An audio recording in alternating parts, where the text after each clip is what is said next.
তার আলোচনার মধ্যে আমরা এতটুকু আশ্বাস পেয়েছি যে সেও আমাদের সাথে কমিটমেন্ট করেছে যে সেও সকলকে নিয়ে এই দেশ সুন্দর গড়ার ব্যাপারে সে আন্তরিকভাবে সবার সাথে ঐক্যতা সৌহার্দ্যতা সম্পর্ক তৈরি করে এই দেশ সুন্দরভাবে পরিচালনা করার আমাদের সাথে অঙ্গীকারবদ্ধ হয়েছে এবং চেষ্টা করবে।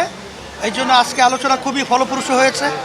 আর আমরা চেয়েছি যে গণ অভ্যুত্থানের পরে আমাদের দেশটা যেন সুন্দর একটা দেশ, আমাদের জন্মভূমি, আমাদের এই দেশ স্বাধীন হয়েছে, আমাদের দেশটা যেন সবাই আমরা একাকার হয়ে আমরা রাজনৈতিক যে হিংসা পরায়ণতা এবং পরশ্রী কাতরকতা এগুলো যেন আমরা একে অপরের প্রতি না রেখে আমরা সবাই পরামর্শ ভিত্তিক দেশ পরিচালনা করতে পারি।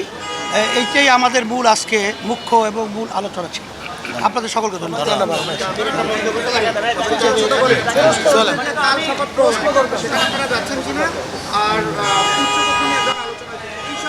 হ্যাঁ, উচ্চ কক্ষ নিয়ে আমরা বলেছি জুলাই সনদের মধ্যে যে উচ্চ কক্ষের ব্যাপারে যে আলোচনা হয়েছে আপনারা সেটা গুরুত্ব সহকারে সেটা আপনারা দেখবেন এবং এটা যেন ব্যাহত না হয়, কারণ এটা হলে তাহলে জনগণের মধ্যে আস্থার দিকটা কমে আসবে।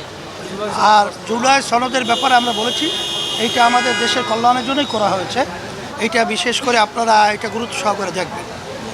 তখন তারা বলেছে, মহাসচিব বিশেষ করে বলেছে যে অনেক জায়গায় আমাদের নোট অফ ডিসেন্ট রয়েছে, এটা আমরা পার্লামেন্টে দেব, সেখানে পার্লামেন্টে যদি পাস হয় তাহলে সেটা আমরা বাস্তবায়ন করব।